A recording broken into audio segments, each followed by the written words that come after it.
this part protects, it makes you, it's your thinking part. То есть это передняя часть, это мыслительная часть мозга. But when you get triggered, whoop, lid flips, and now this part of the brain is. Но когда возникает триггер, то эта мыслящая часть, она раскрывается и уже не думает. И эта часть оголяется. We've helped people all over the world understand what it means to be triggered by teaching in this. So they understand, oh, my lid has flipped. То по всему миру, где мы этот курс преподаем, мы объясняем, что такое даже получить триггер, то есть вызвать реакцию определенную, что эта часть перестает функционировать и такое. And we can teach what methods to do something we call grounding, to relax the brain again, to know it's safe, so that the amygdala can be quiet and the prefrontal cortex can begin thinking in.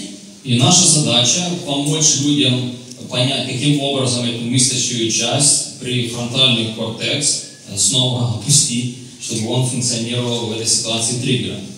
Thank you. I tried my best. Again, we're not going to ask you to be therapists. Хотя вы не будете психотерапевтами, но вам такой теория. But I think it's helpful to just have some words to talk about these things. Есть определенные термины, которые используются для обсуждения этих тем. To understand what's happening when somebody is triggered. Понимать, что человек переживает, который встречается с таким триггером. When a person, I'll tell you more about that in a minute. Next slide. Следующий слайд. Trauma affects triggers. People will be just going through a normal day, and suddenly a memory, something will trigger or make them remember again what happened. Травма влияет на триггер. То есть человек может одним прекрасным днем, спокойный день, что-то произойти и вызвать какую-то определенную триггер, называется. It can be a smell or a sound. Это может быть какой-то звук или какой-то запах. If you have PTSD, it's good for you to begin to understand what triggers me. Если человек переживает такой посттравматический синдром, ему нужно знать, что для него является триггером, что будет вызывать реакцию. Also, trauma can cause isolation, a desire to avoid being hurt. Травма также влечет к тому, что люди стараются изолироваться для того, чтобы больше не переживать боли, которые они пережили. So it's isolation centered in fear.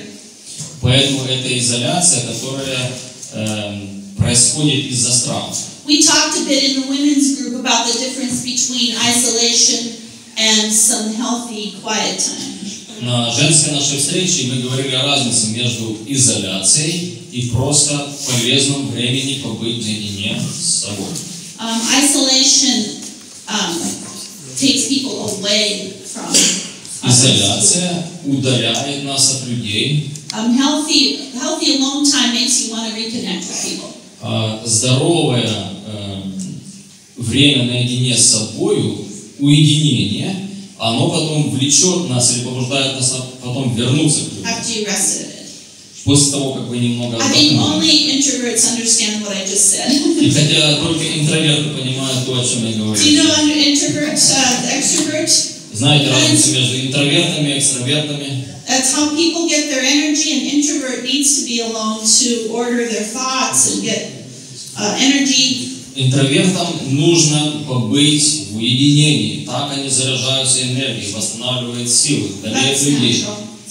An extrovert just talks to figure out everything, and they don't need quiet time. А экстравертам не нужно никакого времени уединения. Они решают проблему, находясь в обществе людей, разговаривая с людьми. But isolation is different. It's a lonely thing. It's about loneliness and about fear. Но изоляция – это не уединение, это отделение от людей из-за страха чего-то. And then the anger and the fear, and then I would say also sometimes just checking out, just going blank. И третий аспект – это гнев или страх, или просто человек отключается. And what that means is you're triggered into that sense of fear, flight, or fear, flight, or flee. И все это связано с теми реакциями, о которых мы говорили. Это бегство, это страх и это оцепенение. Some paths to recovery, again, it requires therapy to process a trauma that is, when somebody has PTSD. Снова же пути к выздоровлению. Необходим определенный процесс, чтобы человек прошел после этого I want you to know not everybody who experiences trauma gets PTSD. Not everybody who has a trauma gets PTSD. И, кстати, не все, кто пережил драму, имеют посттравматический синдром. Это разные вещи. When it becomes a syndrome, it's when it's stuck and you keep feeling this. You're not able to move past that fear coming up again, the panic attack coming up again. That's PTSD. Yeah, after time. Посттравматический синдром – это когда человек, переживший это, он застрял, он не может преодолеть это, он постоянно вращается в этой проблеме. It's normal. Did you hear me? It's normal to have bad dreams and have panic attacks when you first experience a trauma. И для таких людей нормально иметь плохие сны, кошмары. Panic attacks, bad dreams, hard to sleep. И проблемы со сном, расстройство сна. Because it takes a while for your body to do the reprocessing and your mind to do it. Потому что это сложный процесс, чтобы ваше тело, ваш мозг перестроился на нормальную. We can all give each other grace as we move through that process. Поэтому каждый из нас нуждается в благодати, в терпении, когда мы проходим этот процесс. Find yourself thinking of that story that you heard again. Что у вас возникает снова та же боль просто при воспоминании о пережитом. It's your system processing and trying to make meaning. Ваша общая система пытается осознать пережитое и найти всему этому смысл. But eventually it will get less and less and it goes away. Но со временем все это проходит. But if it's been 6 months or more, maybe 2 months, 2 months? That's my psychologist, Dr. Crick. Yeah. It can vary, so it's 3 to 6. Yeah. Between 2 to 6 months, if it's still going, then you might want to get some help from a doctor to process. Но если на протяжении от 2 до 6 месяцев у вас такая проблема не проходит, то лучше обратиться за помощью, консультацией. So what a doctor might do with you is desensitize, and that is to make the triggered memory to be less sensitive by talking about it. Что делает в таком случае доктор или терапевт? Он пытается вас десенсибилизировать, то есть уменьшить ваше ощущение боли при воспоминании об этом. I learned a method called EMDR that processes it with eye movement, and this is much easier. It processes much quicker. Because of the movement of the eyes helps the brain to process. И как это происходит, он просто разговаривает с вами. Но что еще они используют? Это просто вращение глаз помогает мозгу также как-то калиброваться. That's good. I've seen this work well. I've used it many times. Я видел, как это работает, и сама использовала такой метод. If you think about that process, helping your brain to move things from the amygdala to the prefrontal cortex and from the left to the right, it helps understand what processing means. И проработать, то есть пройти через этот процесс, означает память, которая хранится в том маленьком отделении, она должна пройти в другое отделение памяти и там храниться. I want you to know this because I think it's amazing that God made us this way. Хочу, чтобы вы обо всем этом знали, просто потому что Бог создал нас такими удивительными существами. It's a way to protect us, and the brain is amazing. И мозг наш просто удивительно устроен, и все эти процессы – это защитные механизмы, которые Бог вложил. The last three paths to recovery are things that the church can do. We really have a serious investment in. И последние три – это то, на что может и должна обращать внимание церковь, как она может помочь. The first is meaning making. Во-первых, это обретение смысла, или придание смысла тому, что пережито. When a tragedy happens, you'll find people finding a way to make meaning of it. Когда человек пережил трагедию, мы помогаем ему найти какое-то объяснение или смысл. And God and the Holy Spirit, our community, help us to make meaning of the world and why things happen. Бог, Дух Святой в общине верующих помогает нам найти такое объяснение. Also safety. When people have been traumatized, they need to feel safe. Во-вторых, безопасность. Люди, пережившие боль и травму, нуждаются в атмосфере безопасности. The church can really provide safety, and that's what you are doing for so many people. Церковь должна быть местом безопасности, и это то, что делает уже ваша церковь. Those children who come to your church and just hang out all day, they feel safe there. Дети, которые приходят к вам в церковь, и они там целый день проводят, они чувствуют себя в безопасности.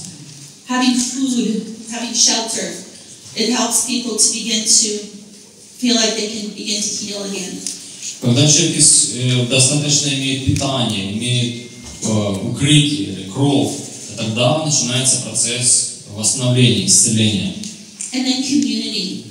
И последнее – это общинность или общность. Community is healing. Община тоже несет исцеление. You know the good feeling that you have after church and everybody's eating, drinking tea, and having coffee and cookies. Когда после служения церковь общается за чашкой чая, кофе, есть печенье. This is connection. Это момент построения связи, контакта. And it counteracts isolation. И помогает преодолеть внутреннюю изоляцию, в которой человек находится. People need to talk when they have had a traumatic experience. Человек, переживший травматические события, должен иметь возможность рассказать, поделиться. I think you've probably heard the stories when somebody has had, they tell the stories. Люди, которые что-то пережили, они рассказывают об этом, может быть, несколько раз даже. And we can, I was encouraged by somebody here talking about listening, the ministry of listening. И кто-то из вас упоминал о служении слушания, просто слушать. That is something we can provide in community, a place to listen, to sort out what happened. As they tell their story, they might tell it 4 or 5 times, but the memories are starting to come together and the time is making sense, and that's all helpful in processing it. То есть человек, который рассказывает свою историю несколько раз, он сам снова переживает в своей памяти то, что пережил, и в своем уме он уже проанализирует, прорабатывает эту ситуацию, чтобы отложить ее в правильном отделении мозга. In those moments, you don't have to have all the answers. И вам не нужно иметь все ответы на вопросы. But listening and being accepting and having presence really helps people to process through. Но слушать и быть рядом с человеком помогает ему пережить, проанализировать то, что с ним произошло. This is something else I found helpful in ministry. Next slide. Следующий слайд. Еще одна интересная информация, полезная для слушателей. So this is where it's going to show you the fist and the brain. Это иллюстрация с кулаком. Это наш мозг. But I want to understand something called the window of tolerance. И то, что называется окно терпимости. This is a window of what we can tolerate and still be like with the brain like this. Window tolerance. То есть это состояние, когда ты терпимое, когда я еще могу терпеть что-то. Состояние, когда мозг правильно. So we're going along and through the day and We don't get too scared. Normal life. Обычный день у нас будет находиться в этой зоне, когда Maybe you get a little мы в спокойном stressed. состоянии. You get a little bit, maybe there's a close call with a car, and it scares you a bit. Могут происходить, например, какие-то предаварийные состояния на дороге, как нужно было резко затормозить. But if there's a line where people can go into feeling unsafe, where they're triggered.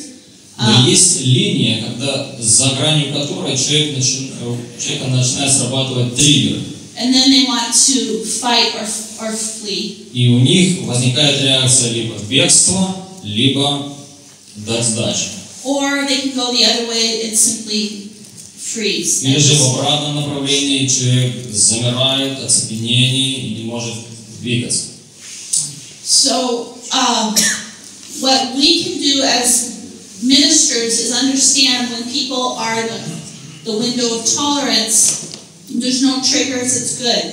But recognize if they go here or there, how to help them back into the window of tolerance. То есть мы как служители должны понимать это окно терпимости, когда более-менее нормальная ситуация, и когда человек выходит за рамки этого окна терпимости в зоны небезопасные.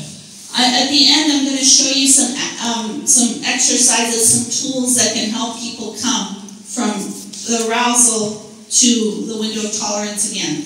In case you're sometimes with somebody who is having a panic attack or has disassociated. И в конце я покажу вам несколько инструментов, которые могут быть полезны в помощи человеку, который переживает паническую атаку, то есть вышел за это окно терпимости. At the end, I'll show you some tools like that. The next slide has some symptoms of trauma wounds. Вот некоторые симптомы травмы. This is typical of symptoms of somebody who is experiencing trauma. Вот некоторые обычные симптомы, которые человек проявляет при переживании травмы. And again, it's because the brain is very close to that feeling that I might be hurt. Снова же, когда наш мозг подходит до понимания, что эта ситуация может быть болезненной для меня. Startle response, they jump so easy with one noise. Тогда человек даже какой-то небольшой звук может вывести его из равновесия. Bad dreams. Плохие сны, кошмары. As I said before, many times it's an effort to understand trauma, what happened. But they can be very disturbing, so people don't even want to sleep. Поэтому люди, которые переживают подобные ситуации, они не понимают, что с ними происходит, и они даже боятся спать. We already talked about triggers and isolation. Далее говорится об изоляции и о триггерах. Sometimes somebody becomes very angry or something changes in their personality and you're wondering what's wrong, what happened. Maybe they have trauma. Иногда вы смотрите на человека, и он какой-то не такой сегодня. Он либо слишком гневный, раздражительный, возможно, он переживает травму. Flooding is an experience when so many memories are coming. Somebody is remembering what happened, and it's like water. It's so much they can't think because they're remembering. Это состояние, когда воспоминания человека из прошлого болезненные, они захлестывают его как наводнение. Disassociation is when people they kind of go inside and you can't connect with them anymore. They aren't aware that their eyes are open. Отделение, когда человек отстраняется, он уходит в себя, он вроде бы здесь, но он не с вами. A panic attack. Паническая атака. And then many times people are taking substance abuse to escape, to treat, to self-treat. И часто люди злоупотребляют различными веществами, чтобы бороться со своими болезненными ощущениями. These are times when people need, when you can recognize we can get them help. Поэтому в такие моменты нужно обратить на них внимание и предоставить помощь. So the last slide is the one I really want to spend some time talking with you about because it's some tools. И здесь в конце несколько инструментов, которые могут быть полезны. Следующий слайд. I believe that you are beautifully equipped to care for people with trauma.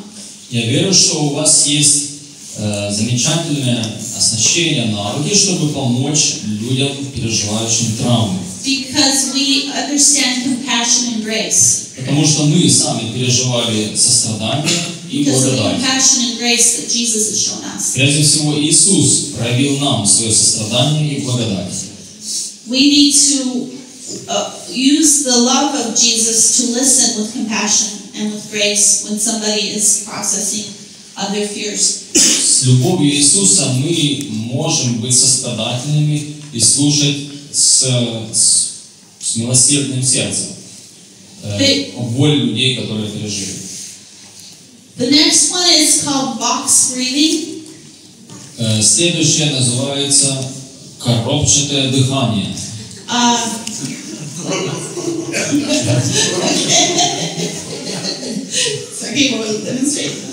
Okay. Breathing is actually a really powerful way to bring people back into a sense of normal. Кстати говоря, дыхание очень сильный инструмент, чтобы привести состояние мозга в правильное положение. Remember, when the body is afraid that there's danger, it becomes aroused. Помните, когда сердце, тело реагирует, и оно в панике, то вот эта мыслительная часть мозга, она раскрывается, она не работает. It's not a thought, it's not an emotion, it's a reaction physically. Когда это не мысль, это не эмоции, это физическая реакция, реакция тела. For that reason, we do a physical response. И поэтому, что с физикой нужно работать на физическом уровне. And that is to breathe like you're sleeping, like everything's fine. Поэтому дыхание помогает успокоить физическое состояние. So some people, there's many different breathing exercises. I like this one, where you breathe deep. Есть разные упражнения на дыхание, и мне нравится следующее. Когда глубокий вдох делается, That's one side of the box. это одна сторона коробки, And then you hold it. вы задерживаете дыхание And then you, и выдыхаете. and you hold it. И держите на выдохе. Снова поднимается, вдох, выдох. You'd be surprised at how a strong, deep breath can help a person calm down and Вы feel будете удивлены, come out of the насколько panic. глубокое дыхание может помочь на таком уровне. Interesting thing about trauma is panic attack. Is the brain can't concentrate on the senses and continue to play the pictures in the memory. В период панической атаки мозг не может концентрироваться на органах чувств и при этом проигрывать. So this is like a body hack. You know the computer hacking? This is how you can hack your brain. Например, Do you have hacking nerds? хакинг. Hack the computer. То есть это взламывание компьютера, к примеру, или системы какой-то. Вот как мы можем взломать мозг. Yeah. We're hacking the brain now. Сейчас мы будем взламывать мозг. When your brain begins to sense to see something, you're using your five senses. So you tell people to say 5 things that you can see. And they can say, I see a red color, I see your face. And so they name 5 things. That's То есть первое это зрительный наш орган чувств зрения.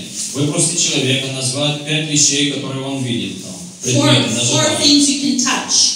4 вещи, которые он может коснуться. You can give people, when somebody's really having a hard time, you can give them something to touch. You can have them hold ice or a smooth stone or feel the pillow. and tell you what it feels like. Панические атаки могут коснуться каких-то вещей, лед, там, Three твердые things you can вещи, hear, потом слух, 2 things you can smell, вещи, что он слышит, что он может One thing you can почувствовать, taste. обонять, they can taste salt or something. или же дать какую-то еду, чтобы почувствовать вкус. And it sounds strange, but when we can use senses, it can help people to come out of that place of being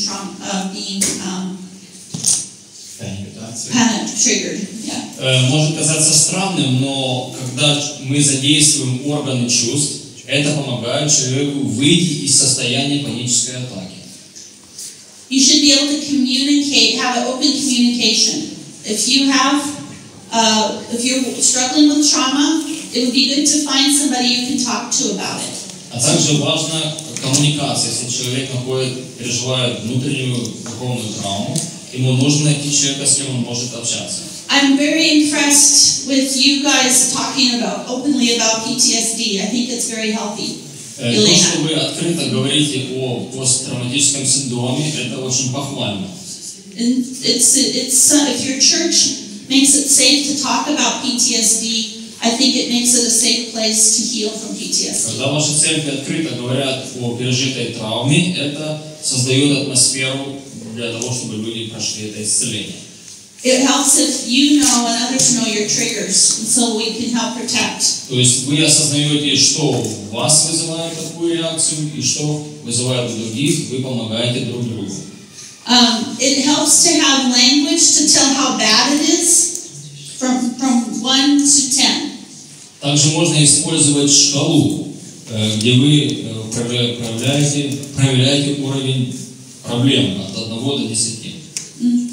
Because if I know I'm okay at 5, okay, no problem, we can keep going. But if somebody says, I'm having problems, I'm at a 7 or 8, we know we slow down, help them, give them a break. Когда мы спрашиваем человека, насколько тебе плохо, он говорит, на 5, то ничего, еще терпимо. А если у него там 7-8, то ему нужно остановиться, успокоиться. Or you can see them and say, how are you doing? Oh, 1 or 2, okay, it's good, no problem. Или спросите, как дела там по шкале, 1-2, значит все нормально. PTSD is not permanent, it's treatable. Посттравматический синдром не является постоянным, его можно пройти, можно получить исцеление. And the sooner you can get to some good help, the faster you can begin to work on that. И чем раньше человек начнет этот процесс прорабатывания этого исцеления, тем раньше он выйдет из этого But состояния. in the meantime, having a congregation, a church that understands what's happening and has compassion for the process is very helpful.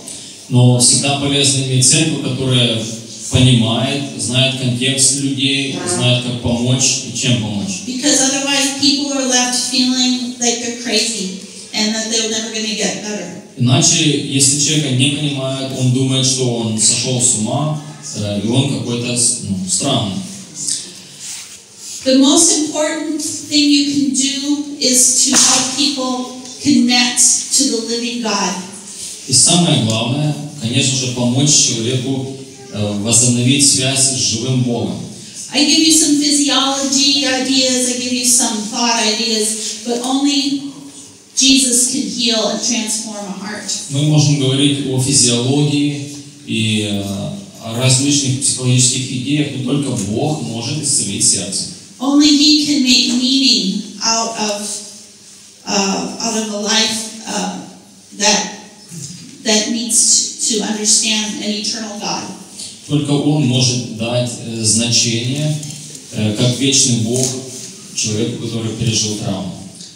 So what you have to give in prayer and in counsel biblically is really important. Also, очень важно помогать людям в таком состоянии молитвой, душепопечением. The last slide, we can go to the last one. Последний. Very last. Самый последний.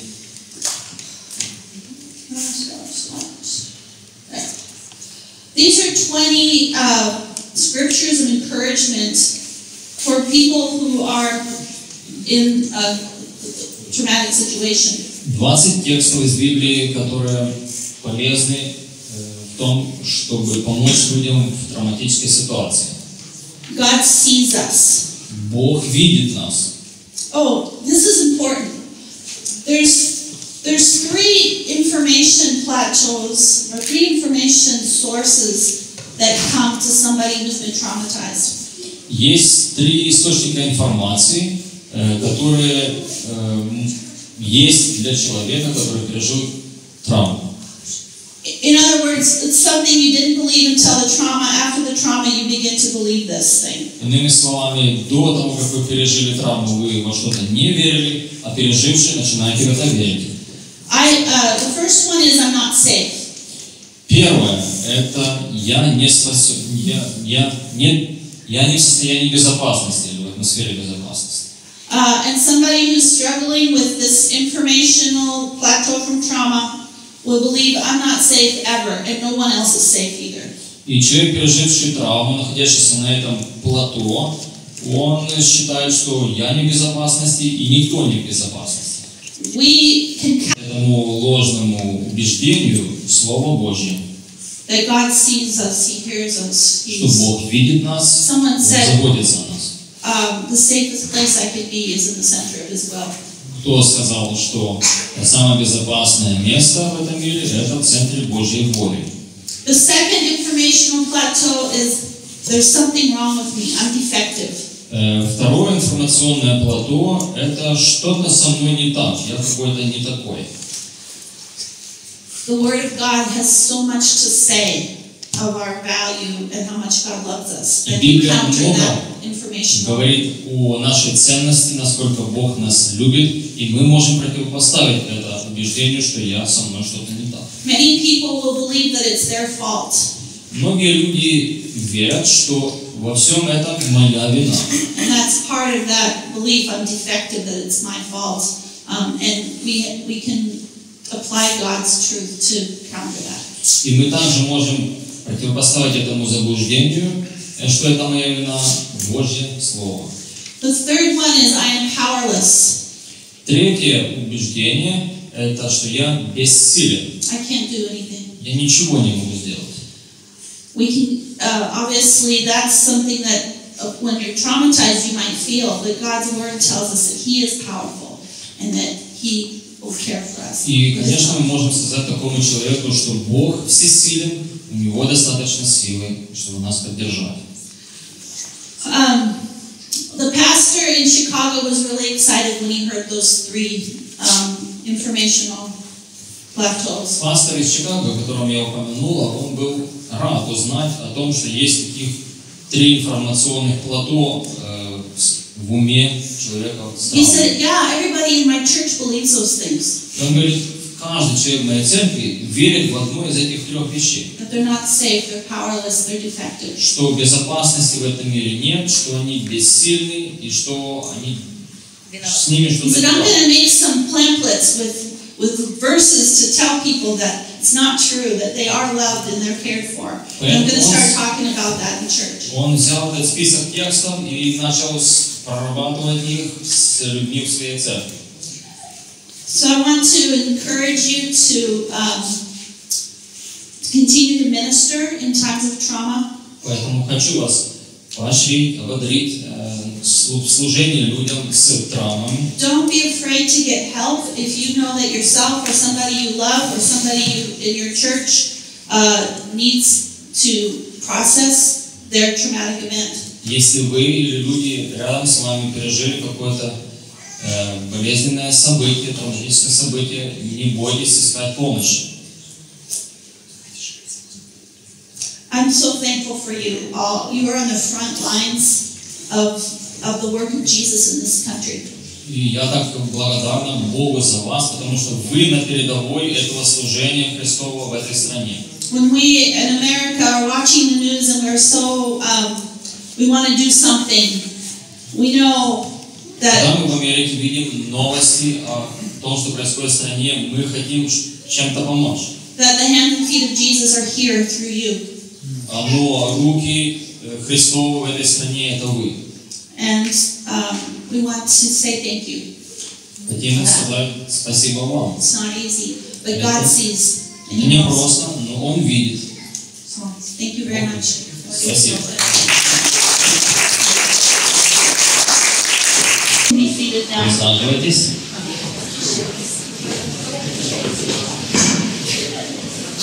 A pleasure and an honor to be here with you today. Для меня привилегия и удовольствие быть с вами. I want to tell you a little bit about my story. Позвольте поделиться собственной историей.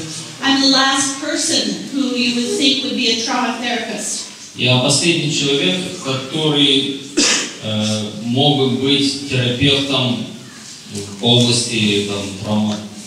I grew up. Да. It's a surprise. I grew up in a Christian home, and I had a very happy childhood. Я выросла в христианской семье, у меня было счастливое детство. My parents protected me in every way they could. Родители защищали меня от всего возможного. I did not know about trauma and the pain that the world experienced. Я ничего не знала о травме и боли, которые испытывает этот мир. Maybe this is the childhood that you want your children to have also. Наверное, вы тоже мечтаете, чтобы ваши дети имели такое детство. But I remember so clearly the first time I began to understand some of the evil in the world. Но был момент, когда я впервые осознала присутствие зла в мире.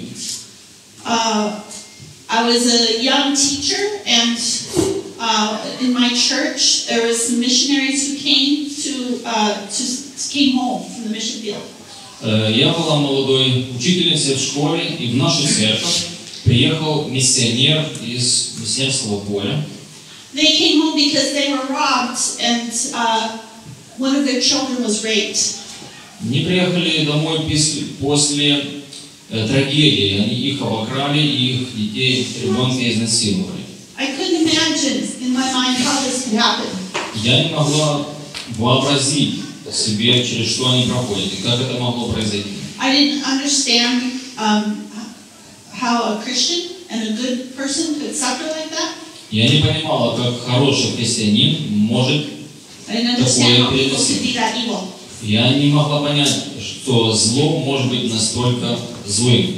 The next thing that happened is the school I worked at had a very bad accident, and some children who were going to sports, one of them was killed on the bus accident.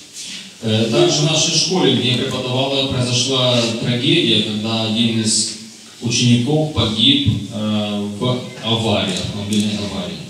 This is a Christian school. I worked at a Christian school as the counselor. И это была христианская школа, где я работала как консультант, как душепопечитель.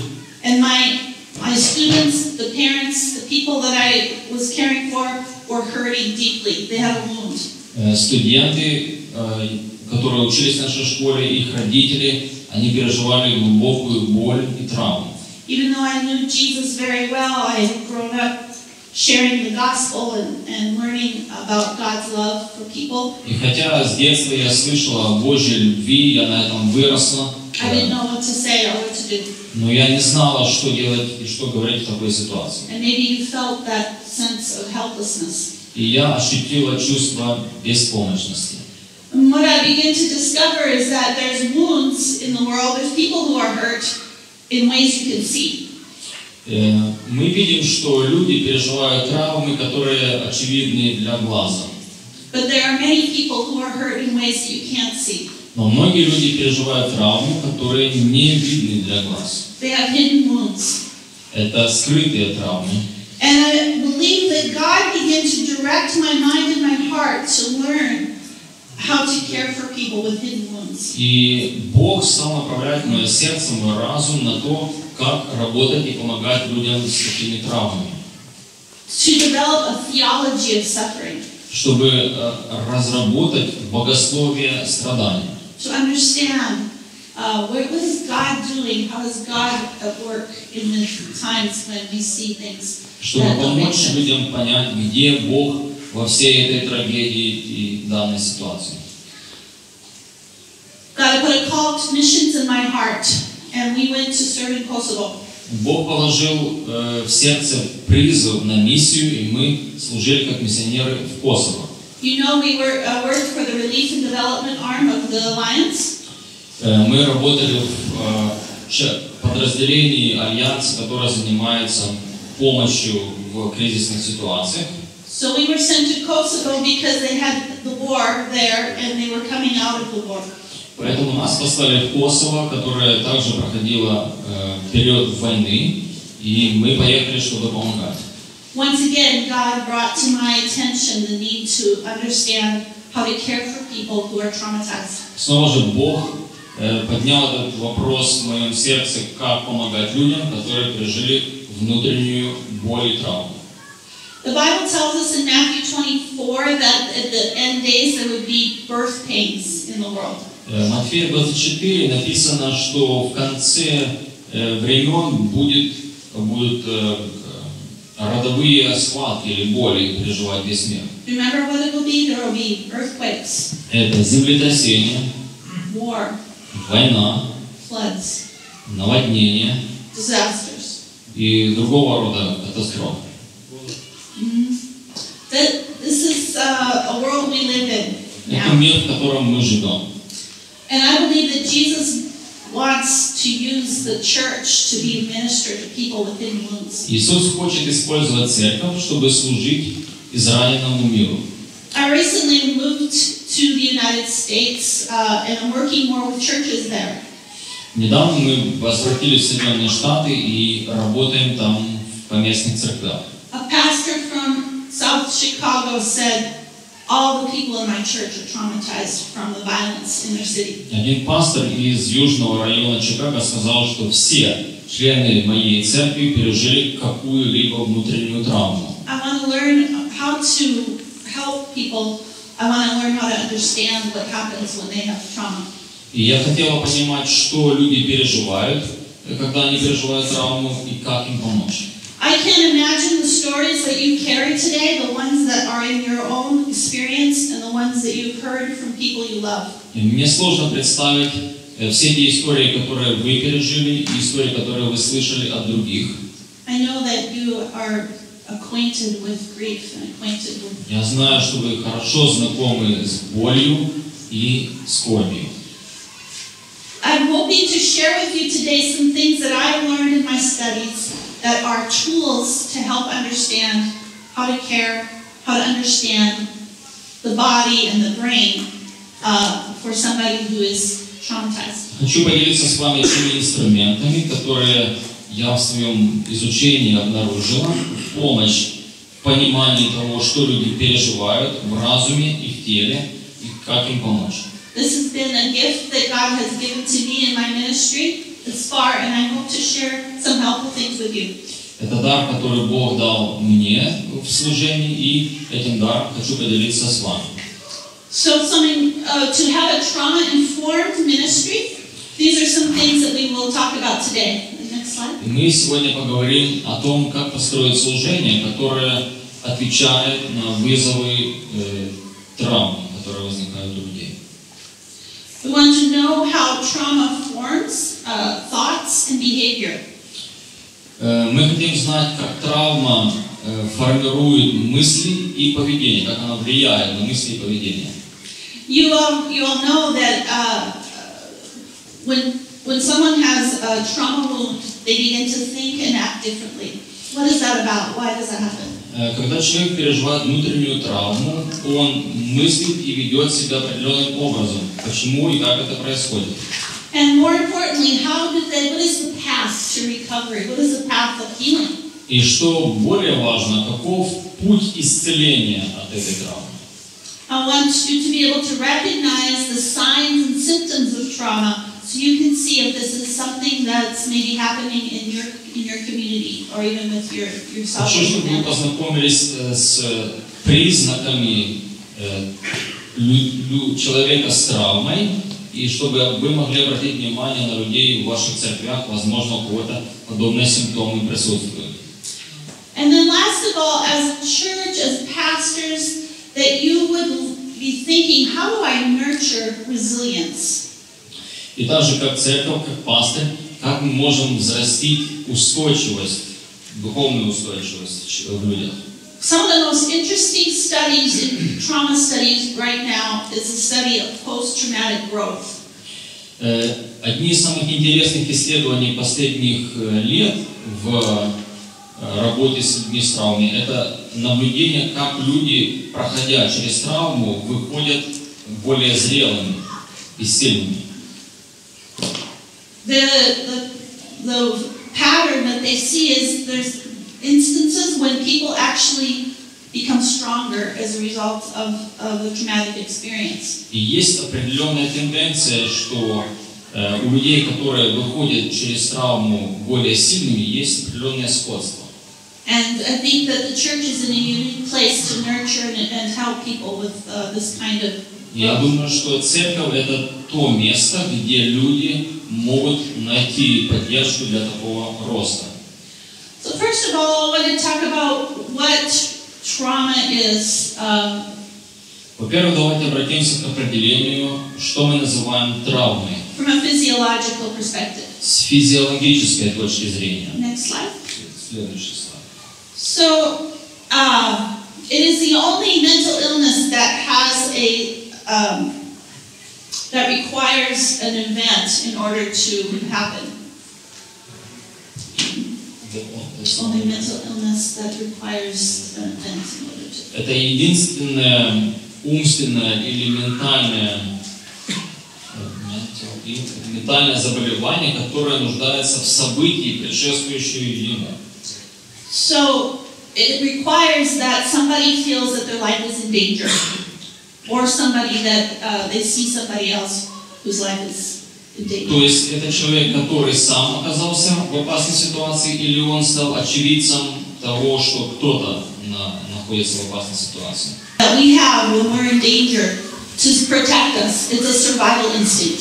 Я верю, что Бог создал нас такими, что в определенных опасных ситуациях мы реагируем определенным образом. Это защитный механизм.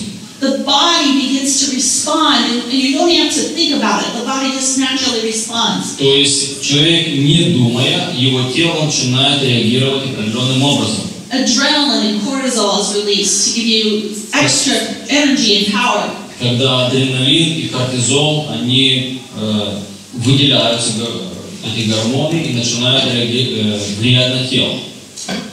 The brain begins to operate only at a very simple level to think, I gotta fight, flee, or freeze. Значит, и мозг в такой ситуации реагирует на минимальном уровне, реагирует тремя возможными способами: убежать, сопротивляться или замереть, оцепенеть. And so you can people will react out of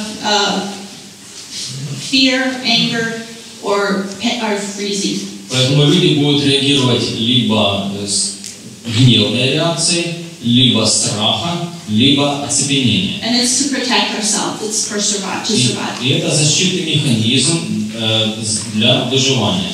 Another thing that happens when someone is in a trauma state is the left and the right brains stop communicating.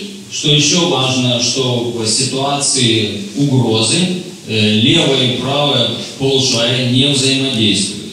So we have a left brain and a right brain, and the left brain is analytical. It keeps track of time. Левое полушарие у нас аналитичное, оно ведет подсчет времени. It calms emotions. Успокаивает эмоции. It's analytical. Поэтому оно аналитично. And you have the right side of the brain. И правое полушарие. It has the senses and emotions and color. Это центр эмоций, цветов. So this part of the brain is going off, and this part of the brain is freezing. Поэтому левое полушарие замирает, замораживается, а правое начинает буйно действовать. We're always processing things, left and right brain, and that's normal. В обычной обстановке правое и левое полушарие работают одинаково, они взаимодействуют. But when we're in a dangerous situation, the brain is doing everything it can, so you don't have to think too much. You can just go. Но в ситуации, где есть угроза, мозг реагирует очень просто, примитивным образом, например, просто убежать. It helped me to understand what's happening physiologically, because then it helps us understand what it means to process a trauma later. Это помогает нам понять, как физиологически работает организм, чтобы впоследствии использовать это знание в помощи тем, кто проходит травму. What we found is people who have been traumatized need to process that memory, but they don't remember everything. It's just piece. Люди, которые пережили травму, впоследствии должны для себя продумать, что с ними произошло, но они не помнят всего, что с ними произошло, и проблема памяти здесь. Another thing that happens because of this is somebody is walking along and the memory comes and it is a panic attack. They feel like it's happening again. It's happening right now because there's no sense of time. Или же человек идет по улице и видит какую-то ситуацию, ему приходит на память болезненное воспоминание, оно его сковывает, у него начинается приступ паники. The memory is there, but it hasn't connected to the part of the brain that can give it a time. So we can timestamp that and put it in the past. И хотя у него есть это болезненное воспоминание, которое его парализует, оно не проанализировано левым полушарием, чтобы сказать, это в прошлом, это можно оставить в прошлом. Now, you won't be doing therapy with people, but a therapist will help people to connect again those memories. Поэтому задача терапевта – это помочь связать эти два полушария и память с анализом. Our memories are stored here when they're protective memories. Наша память очень коротка, когда она работает на спасение, на защиту. But normal memories are stored somewhere else in the brain. Обычная память хранится в другом отделении нашего мозга. Some people are beginning to think about PTSD as a memory dysfunction. Некоторые люди называют ПТСР как проблема памяти, расстройство памяти. Because the memory is here reacting all the time and it needs to be processed and put away with other memories that are not reactive. Поэтому эта память, которая вызывает болезненную реакцию, ее нужно проработать, чтобы она потом отложилась в другом отделении мозга и там хранилась.